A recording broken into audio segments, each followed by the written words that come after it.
welcome to another installment of the Fragments of Silicon reviews. 4 reviews up this week. The first of which is Please Touch the Artwork.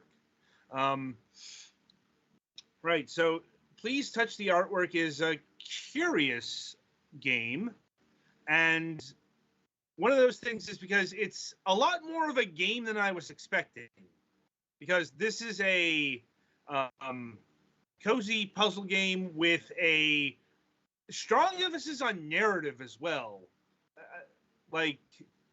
That's another thing that's a bit odd with this kind of art. I mean, art has long been used to tell stories and narratives about the human condition, but the art that this focuses on is abstract expressionism and minimalism.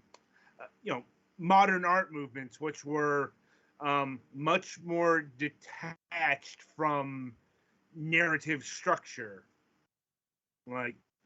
But here, this game is using art motifs to tell different stories. And also actual puzzle mechanics. I'm trying to remember what they called the first one,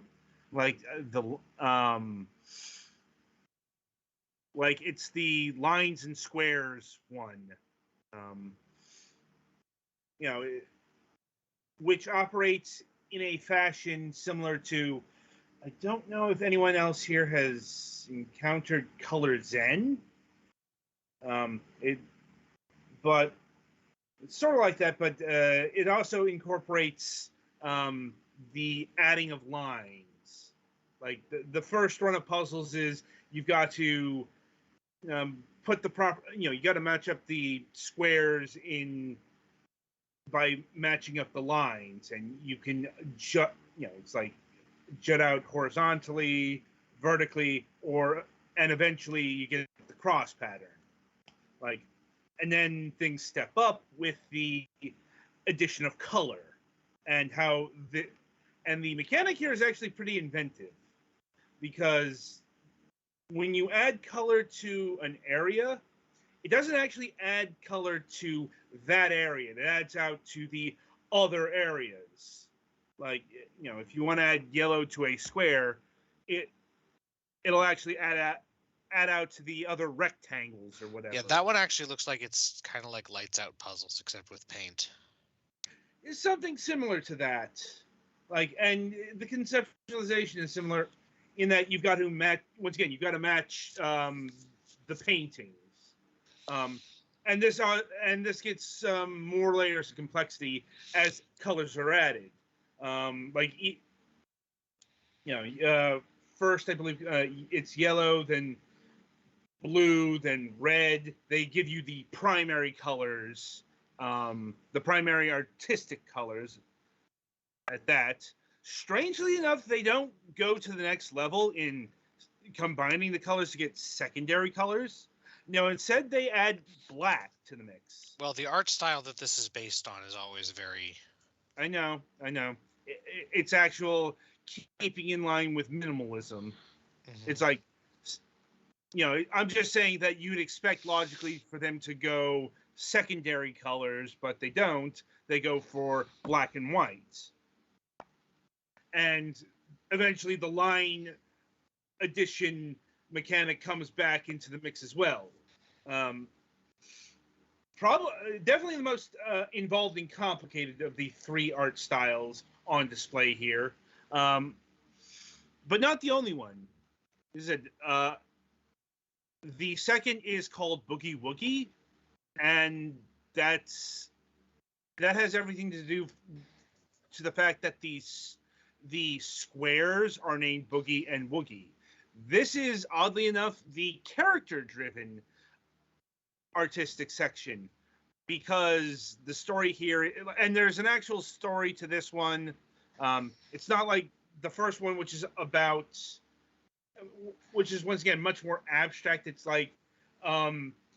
centered around the days of creation of all things. And it's like on the third day we were given yellow, and like the night sky is black and shit like that. Here, this is about two squares who are in love and want to, get together, and suddenly it turns out there's a whole village of squares, and they build it up into a city, and that complicates Boogie and Woogie's life because the traffic is so bad. It's really weird and really interesting as a storytelling device. The puzzle section, yeah, this was lacking. Easily the weakest of the three, if only because most of it is just press the button. Because the way it works is the squares are aligned, and you've got to hit the right button in order to get the square to the hole, as it were.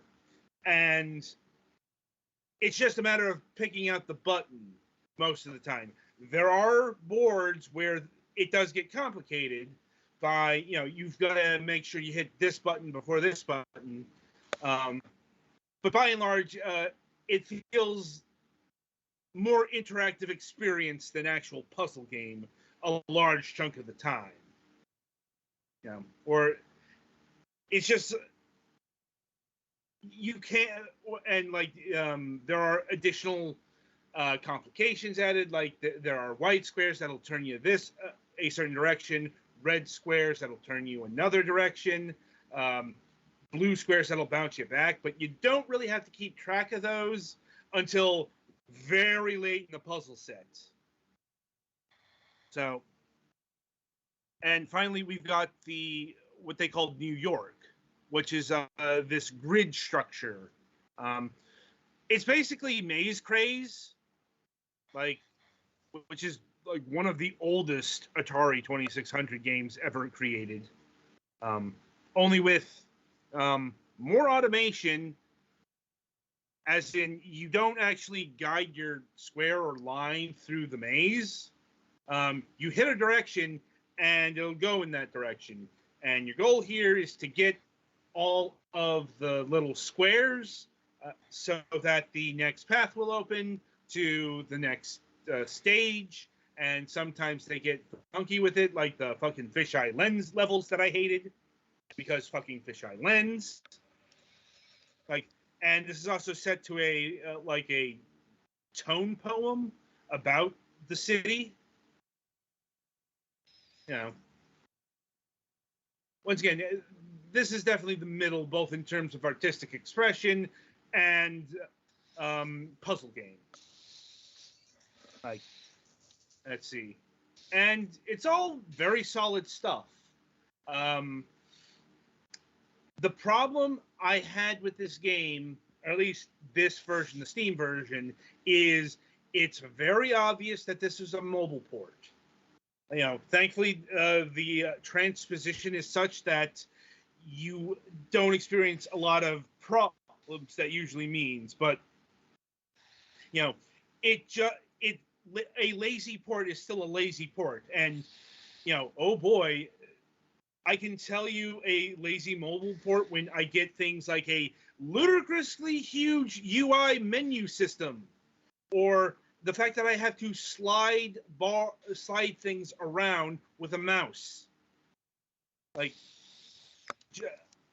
whole, not surprisingly, Please Touch the Artwork started out as a mobile game for both iOS and Android, and are still available for those platforms.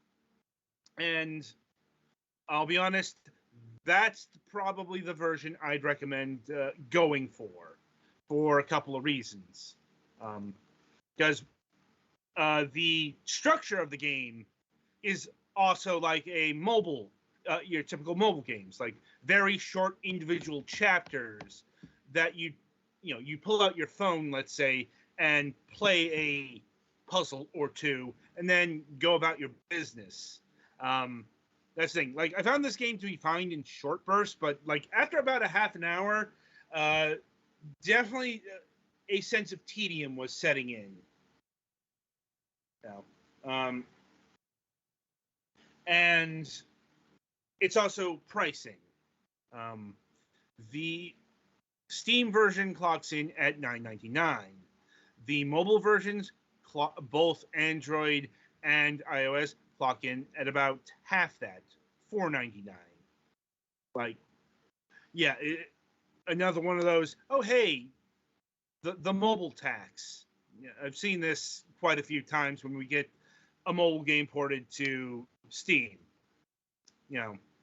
So yeah, the problem there is recommending a mobile game that it's $4.49. But that's the thing. This is a mobile game that's clocking in at what we call, even $4.49 is a premium mobile price point these days. Has been for a while. So might be a bit of a hard sell for people to plunk down $5 for a mobile game. But this is less about infinitely spawning levels and gacha mechanics and microtransactions in providing you with an actual game and artistic expression that fits a mobile device. Probably always an uphill battle there. One aspect I haven't touched upon yet is the music, which is a very nice, very bassy jazz accoutrement across the three art experiences. Very nice stuff. Still stuck in the head. Anyway, so yeah, solid puzzle game. Also, don't worry about getting stuck. You can set it to a very casual level, and like the shapes art exhibit, definitely the hardest one. But if you get stuck, the hint system will show up, and you can just lay down all of the steps in order should you wish to make this less game and more appreciation of the art or something like that, or you just don't want to deal with the puzzles. Any other questions, comments, concerns about Please Touch the Artwork? I think I'm good. I think I'm good. It does look interesting. I said it definitely is. I'm glad I played this game. Anyway, I'm guessing Petty doesn't have anything either. So, with that in mind, that'll about do it for Please Touch the Artwork here. Be sure to tune in, as Petty will be reviewing What Lies in the Multiverse.